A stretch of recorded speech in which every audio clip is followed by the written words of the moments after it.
Okay, children, today we will learn difference between a house, a home. Okay, Nana?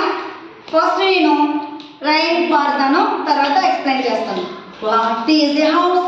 It's brick and stone and wood that hard. Some window glass and all has air.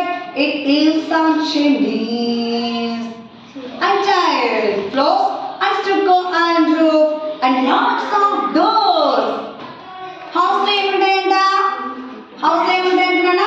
Bricks, stones, రాళ్ళు, ఇటుకలు, cement వీటన్నిటితో నిర్మించేదే house. ఇంకా house ఏమేమి పెడతాం మనం? Windows, glass పెడతాం, ఇంకా chimney పెడతాం, ఇంకా డోర్స్ పెడతాం, ఇంకా చైన్స్ పెడతాం కదా. అంటే వాటికి ఫీలింగ్స్ ఉంటాయా? ప్రేమ ఉంటుందా వాటికి? ఉండదు.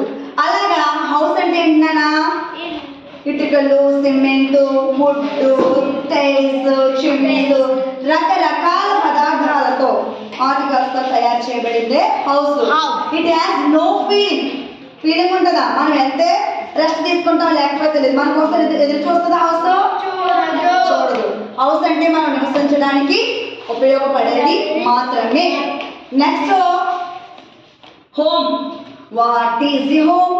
It's loving and family and doing for others. It's brothers and sisters and fathers and mothers.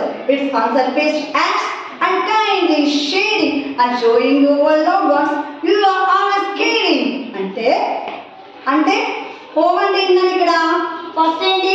House. Second one ఏంటి? హోమ్. హోమ్ లో ఏముంటుందంట? Loving family. ఏముంటుందంట? లవ్వింగ్ ఫ్యామిలీ అంటే ఏంటి? ప్రేమించే కుటుంబం ఉంటుందంట. ఏముంటుందంట? ప్రేమించే కుటుంబం ఉంటుందండి. ఇంకెవరు ఉంటారు? బ్రదర్స్, సిస్టర్స్ అలా ఉంటారండి. ఇంకెవరు ఉంటారమ్మా? ఫాదర్. మీరు ఒక గంట లేట్గా లేదనుకో మమ్మీ అని వెయిట్ చేస్తారా? ఎక్కడికి లేదా? ఎందుకు రాలేదని అడుగుతారు కదా. నీకు ఏం కావాలన్నా షేర్ చేస్తారు. స్వార్థం లేకుండా, అన్సెల్ఫిష్. స్వార్థం లేకుండా ఎవరైనా నీకు తింటా, నేను ఇది తింటా అని చెప్తారు కదా. అన్సెల్ఫిష్, స్వార్థం లేకుండా షేరింగ్, కేరింగ్. పంచుతాము, షేర్ చేస్తూ ఉంటాం. సో అటువంటిది ఏంటి? హోమ్. హోమ్ లో ఏముంటుంది చెప్పండి? లవ్, ఇంకా కేరింగ్, ఆమె చూసుకుంటారు, ఇంకా షేరింగ్, ఒకరికొకరు పంచుకుంటారు. అవునా కదా? అర్థమేంటి చెప్పండి? లవింగ్ ఫ్యామిలీ,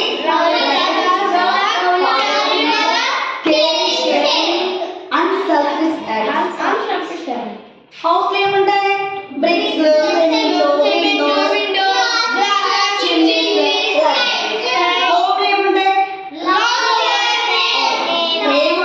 ఆప్యాయత ఉంటుంది, మన పట్ల శ్రద్ధ ఉంటుంది.